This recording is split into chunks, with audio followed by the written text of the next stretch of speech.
To give us more perspective in terms of what is happening at this moment in the United States of America, we're joined by Mr. Jonah Blank, who's a journalist, author, and also a foreign policy expert. He's joining us live on this broadcast.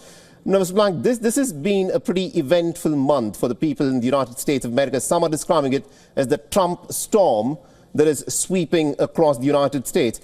But a lot of people are also questioning, is it Trump who's actually in charge, or is it Elon Musk who's pulling the strings from behind the scenes? Very good question, and thank you for having me. What we're seeing is exactly what anyone who looked at the facts and looked at his statements would have known. He said he was going to be a dictator. He is governing as a dictator. He is using Elon Musk as his tool for being a dictator, but he's also being used by Elon because Trump is lazy and he's ignorant, and therefore he has someone who is not lazy, who's still ignorant, but willing to actually take the kind of actions that Trump just is too lazy to do. Interesting, you describe him as lazy and ignorant.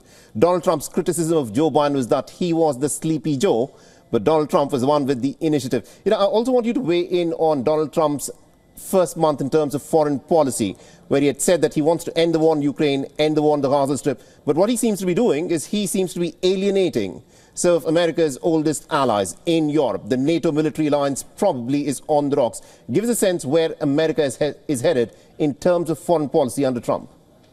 Yes, you're absolutely right.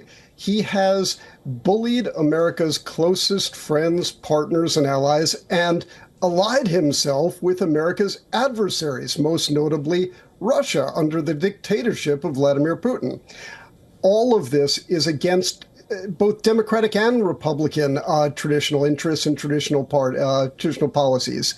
His policy for Gaza is ethnic cleansing. It is something that is just monstrous, and his betrayal of the Ukrainian people is not only against American policy, it's just bad negotiation.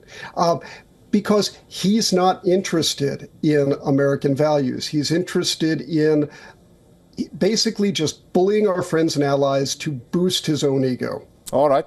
Thank you very much indeed, Mr. Blank, for joining us and getting us that perspective. We'll, of course, have to wait and watch as to how the rest of the Trump time in the presidential office, of course, goes from here. Thank you very much for joining us.